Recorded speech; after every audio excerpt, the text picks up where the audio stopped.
बिस्मिल्लाहिर्रहमानिर्रहीम। अस्सलाम वालेकुम। आप उसामा गाजी यूट्यूब चैनल देख रहे हैं।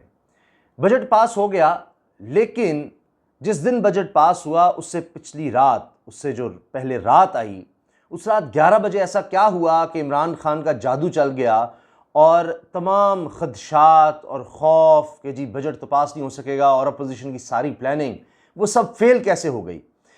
पहले मैं आपको बताऊंगा कि सारी प्लानिंग क्या थी और क्यों इतनी बड़ी बात की जा रही थी कि जी ये तो बजट ही नहीं पास हो सकेगा।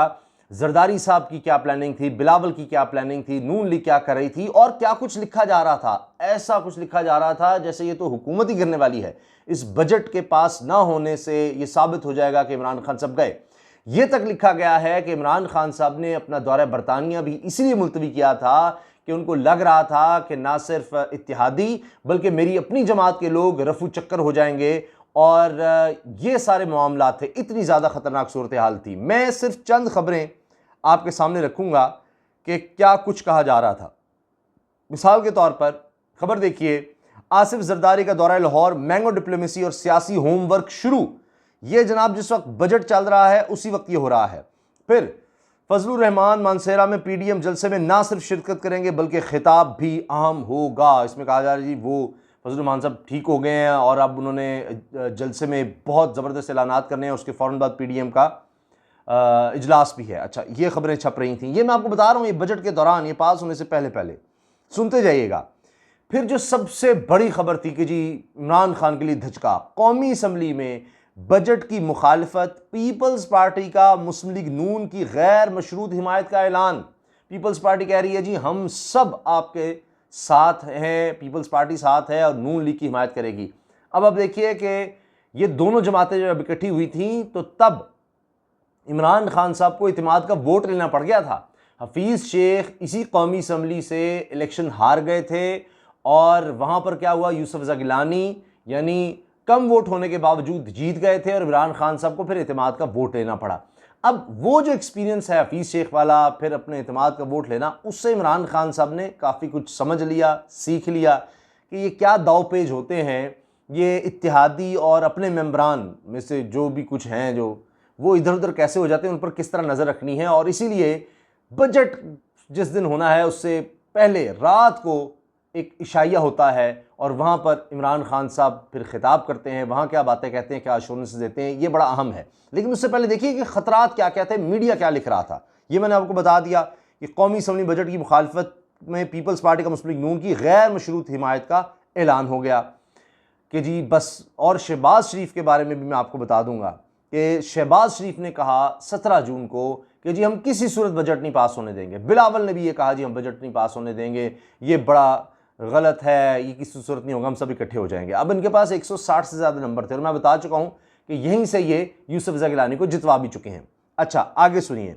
आसिफ जरदारी से मंजूर भुट्टो की मुलाकात, साबिक वज़ीर आला, इनसे मुलाकात होती है जनाब और इसके साथ कहा जा रहा है दीगर अहम शख्सियात भी मिली हैं। उनमें सुनिए, आसिफ जरदारी के हवाले से सबसे जो अहम मुलाकात है, जो ये जब बजट सेशन चल रहा है तब पीटीआई हुकूमत के इत्तेहादी परवेज़ इलाही की आसिफ जरदारी से मुलाकात। इसकी जब आप डिटेल सुनेंगे आप हैरान हो जाएंगे कि इसके बारे में क्या छपा इस मुलाकात के हवाले से। एक और मुलाकात का सुनिए, आसिफ जरदारी की जहांगीर तरीन ग्रुप से इत्तेहाद में मुस्बत पेशरफ्त, ये भी छप गया जी कि जहांगीर तरीन ग्रुप जो है उसके लोग भी शामिल हो रहे हैं या मिल रहे हैं जरदारी साहब से, और उसमें यह है कि वो मुनासिब वक्त पर शामिल हो जाएंगे। ये सब हो रहा है बजट सेशन के दौरान। जरदारी साहब ने यहाँ पर डेरे डाल लिए हुए थे तो पता नहीं क्या हो जाएगा, ये सब कुछ हो रहा था। अच्छा, इसके बाद जनाब फिर हत्ता के ये खबर भी देखिए कि इमरान खान ने जब इशाया दिया तो खातून मेंबर के अलावा काफ लीग के अरकान की अदम शिरकत नज़र आती है कि इसके अलावा कोई शरीक नहीं हुआ है खातून के अलावा काफ लीग से। तो ये बड़ा मामला ख़राब हो गया। जब आप इस खबर की डिटेल देखेंगे तो आपको अंदाज़ा होगा कि कितना गंभीर दिखाया जा रहा था मामले को। सुनिए, पंजाब असम्बली के स्पीकर और पाकिस्तान मुस्लिम लीग काफ के सीनियर रहनुमा चौधरी परवेज़ इलाही ने गैर मामूली तौर पर साबिक सदर और पाकिस्तान पीपल्स पार्टी के शरीक चेयरमैन आसिफ जरदारी से मुलाकात की। फिर डॉन अखबार की रिपोर्ट के मुताबिक मुलाकात के बाद जारी बयान में कहा गया कि दोनों फरीक़ैन ने बामी दिलचस्पी के अमूर और कौमी सियासी सूरत हाल पर तबादला ख्याल किया। इसके अलावा बयान में कोई तफसील सामने नहीं आई, तफसीलात नहीं दी गई। अच्छा, ताहम मुलाकात में मौजूद ज़राए ने कहा कि दोनों रहनुमा ने जल्दी ईशाइये में दोबारा मुलाकात पर इत्फाक किया, जिसमें मुस्लिम लीग के सरबराह चौधरी शुजात हुसैन भी शिरकत करेंगे। ज़राए ने दावा किया कि 2008 से 2013 तक मुल्क में हुक्मरानी करने वाली दोनों साबिक इत्तेहादियों के दरमियान, यानी काफ लीग इत्तेहादी थी 13 से 18 तक पीपल्स पार्टी की, तो यानी 2008 से 2013 के दरमियान ये दोनों इकट्ठे थे।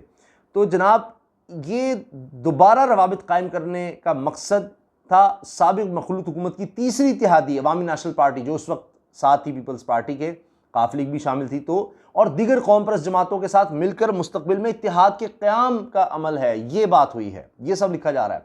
गुजरात के चौधरीयों के एक करीबी साथी ने तस्लीम किया कि चंद हल्के इस साल के आखिर तक कबल अज़ इंतखाबात होते देख रहे हैं, कबल अज़ वक्त इंतखाबात होते देख रहे हैं। उस मुलाकात को इस सिलसिले में सियासी ताउन के इम्कान पर गौर के तनाजुर में देखा जाना चाहिए कि अब यानी ये बजट भी जैसे मुश्किल है और जनाब ये साल के आखिर तक तो इंतखाबात भी हो जाएंगे, इसलिए सब पुराने इत्तेहादी 2008 से 13 तक काफ लीग थी, एनपी थी, दीगर थे, तो ये सब इकट्ठे हो रहे हैं। ये जरदारी साहब इसलिए आए हुए थे लाहौर, मुलाकातें कर रहे थे और अभी उन्होंने फिर आना है और ये सब जारी रहना है। फिर ये कि जी तहरीक इंसाफ के अंदर भी मामलात ख़राब हैं और हुक्मरान इत्तेहाद में इसी सियासी तूफ़ान को बनता देखा जा रहा है और इमरान खान ने इसीलिए बरतानिया का तयशुदा दौरा मनसूख किया। और फिर मुस्लिम लीग काफ इस वक्त पंजाब में पीटीआई की इत्तेहादी है, दोनों जमातों के दरमियान ताल्लुकात कुछ अरसे से उतार चढ़ाव हैं। काफ लीग को शिकायत है कि जी पीटीआई इसे नज़रअंदाज करती है, मुतालबात नहीं मानती। फिर ये कि एक दूसरे के ख़िलाफ़ बयानात भी आते रहते हैं। तो अब बात यह है कि ये तक कहा जा रहा है कि जरदारी साहब ने कहा है कि जो लोग पीपल्स पार्टी छोड़कर चले गए थे और फिर यानी कुछ ऐसे भी थे जो आज़ाद हैसियत में लड़े पीटीआई में शामिल हो गए, तो अब कहा जा रहा है कि जी वो मुनासिब वक्त में वापस आएंगे और राजा परवेज़ अशरफ को ये टास्क, जो साबिक़ वज़ीर-ए-आज़म हैं, पीपल्स पार्टी के रहनुमा हैं, उनको सौंप दिया गया है और फिर वो लोग आज़ाद हैसियत में लड़ेंगे इलेक्शन और फिर पीपल्स पार्टी में आ जाएंगे। ये सब लिखा जा रहा है, ये मैं आपको अपनी तरफ से नहीं बता रहा, ये सब छप रहा है। अच्छा, अब इसके साथ साथ ये भी बात सुनने की है कि जी ये हुकूमत की ख्वाहिश के बरखिलाफ परवेज़ इलाही ने पंजाब असम्बली में अपोजिशन लीडर हमजा शहबाज के प्रोटेक्शन ऑर्डर भी जारी किए थे, जो करप्शन केसेस में नैब की तहवील में थे, ये भी हो चुका। और इनके इख्तलाफात वगैरह की बहुत सी बातें हैं, उसमें जाएंगे तो वीडियो लंबी हो जाएगी, तवील हो जाएगी, मैं उसमें नहीं जाना चाह रहा। अच्छा, मैंने आपको जहांगीर तरीन का भी हवाला दे दिया। अब आइए कि हुआ क्या। हुआ ये कि इमरान खान साहब जो हैं वो भी समझ गए हैं कि क्या सियासी तौर पर होता है। उन्होंने यकीन दिला दिया ईशाइये में कि जी ये एक तो फवाद चौधरी का बयान आप देख लें कि जी फ़ौज भी, अदलिया भी हुकूमत के साथ है, 2023 में भी इलेक्शन जीतेंगे। फिर यह कि जी इमरान खान ने ईशाइये में जो बात कही है, अगर आप उसका बगौर जायज़ा लें, मैं सिर्फ आपके सामने उनके चंद जुमले रख देता हूँ। मिसाल के तौर पर इमरान खान साहब ने कहा, जी पूरे एतमाद से कह सकता हूँ मुश्किल वक्त अब पीछे रह गया है, महंगाई हमारे लिए सबसे बड़ा चैलेंज है, अब महंगाई में भी कमी लेकर आएंगे और इस पर भी जल्द काबू पा लेंगे। 3 साल मुश्किल हालात का सामना था। तो अब उनका पैगाम ये था कि अगर अब आप हमारा साथ नहीं देते तो अगली दफ़ा हम आपको फिर लिफ्ट नहीं कराएंगे। और ये तक लिखा जा रहा है कि जी इमरान खान तो अपनों को नाराज़, मुल्क में तो हैं ही, इत्तेहादी भी नाराज़ हैं, वो तो सुपर पावर को नाराज़ करता चला जा रहा है, इसको समझ नहीं आ रही, अमेरिका को नाराज़ कर रहा है, ये हुकूमत कैसे करेगा। तो इमरान खान साहब ये ज़रूर देख रहे हैं कि जनाब टकराव है, किसी की नहीं सुनते, करप्शन पर और दीगर चीज़ों पर सब कुछ, लेकिन उन्होंने ये देखा है कि इनके ऊपर करीबी नज़र रखी जाए। और पहले भी आपने देखा कि वो जो लेन देन हो रहा था वो सब चीज़ें सामने आ गई, इमरान खान से के करोड़ों रुपया लिया जा रहा है। तो ये इमरान खान साहब ने इनको डेवलपमेंट बजट और दीगर मामलात उनके साथ और आगे का भी कि जी अगली अगर हमारी हुकूमत आई तो फिर सोच लें कि फिर क्या होगा। तो हारे हुए पर कोई नहीं पैसे लगाता। तो ये क्या पीपल्स पार्टी अगली दफ़ा हुकूमत बनाती नज़र आ रही है या नून लीग नज़र आ रही है या तहरीक इंसाफ। तो अभी इसे सोच लें, अगर अब आप हमारा साथ नहीं देते तो आगे फिर हम भी आपका साथ नहीं देंगे। ये तो एक पैगाम था। लेकिन आप देखिए कि उसके बाद सुबह बिलावल भुट्टो अपना नाश्ता करवाते हैं कि जी इशाइया दिया इमरान खान ने, सबको बिल्कुल करीब कर लिया ऐन वक्त पर और पूरी तरह से साथ कर लिया। और फिर ये हुआ कि जी 172 अरकान हुकूमत के नज़र आए और 160 से ज़्यादा अपोजिशन के थे, जिनमें से सिर्फ 138 अरकान मौजूद थे, बाकी गायब थे। जिनमें ज़्यादा थे नून लीग के। और बिलावल भुट्टो ने यह तक कहा अब लड़ाई क्या हो गई। और फिर सुबह क्या खबरें, ये मैंने आपको बताया सेशन के दौरान क्या है, जरदारी मिल रहे हैं, ये हो गया वो हो गया मिलकर, और शहबाज शरीफ ने चैलेंज किया कि सूरत बजट नहीं पास होने देंगे, ये हुकूमत जारी है, ये सब कुछ मैंने आपको बता दिया। उसके बाद खबरें सुन लें। कौमी असम्बली ने 8,487 अरब रुपए के मालियाती बिल 2021 की मंजूरी दे दी, ये पास हो गया। लेकिन सबसे हैरानकुन खबर यह है कि जनाब शहबाज शरीफ बजट इजलास से गायब, नून लीग और पीपल्स पार्टी फिर आमने सामने।